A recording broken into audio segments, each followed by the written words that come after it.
Stocks are trying to get back to session highs this morning. Nasdaq's up more than 1%. Joining us ahead of her panel at Delivering Alpha today is Jenny Johnson, President and CEO of Franklin Templeton. Jenny, it's great to have you. Thanks for the time. Thanks for having me here. I know your view is that the markets may have overdid it with the soft landing chatter earlier in the year. That is, the financial laws of gravity still apply, right? Yes, I do. But I do think we're, I think the equity markets right now is kind of a bond story, right? We've seen the 10-year at 4.6. I think it's kind of an indication that people think it's not up and then down. It's kind of up in a plateau. And if, the cost of cash becomes more expensive and equity markets represent future earnings, I think, we were due for a little bit of a correction in the market and some volatility. Right. If corporates have had time, though, to adjust to that coming wall, and if consumer balance sheets have been able to pare down some debt, where do you think the stresses will appear to the degree we get them?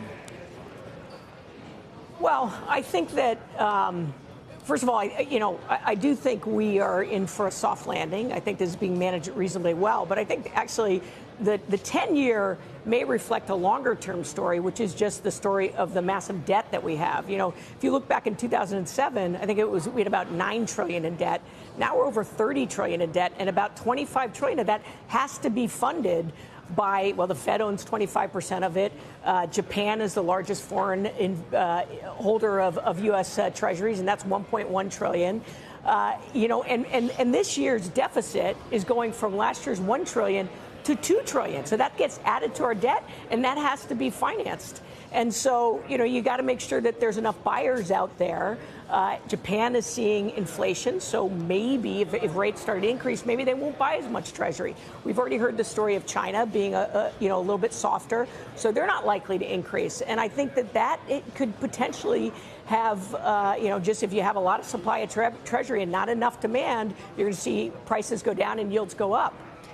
Yeah, the supply-demand imbalance, definitely a story for us lately. I do wonder how you view client interest in stocks versus, say, alternatives, which I know have been a big priority for you, private equity, secondaries, infrastructure, real estate. How is that competing with what might be a classic return to stocks when the picture got more benign?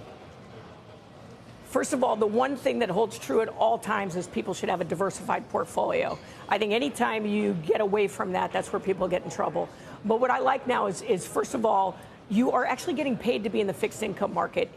And, whether it's high yield that's 9%, or if you can actually withstand the illiquidity of private credit, you can get better credits at anywhere from 11.5%, 12.5%. That's like an equity yield.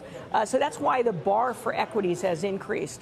Love secondaries. You've had just, a supply and demand issue, which is you had $6 trillion deployed in private equity and only about $150 billion deployed in secondaries. And you're sitting there with LPs who are over-allocated into these markets for a variety of reasons, and they need to be able to get some of it out of their current investment portfolio to make room for new cash calls or capital calls. And the way they do that is they go to secondary providers like Lexington Partners, who then buys it at a discount. And they're seeing some of the best discounts they've seen in their history. And again, that's not a reflection of the quality of the assets. It's really a reflection of not enough secondary managers out there.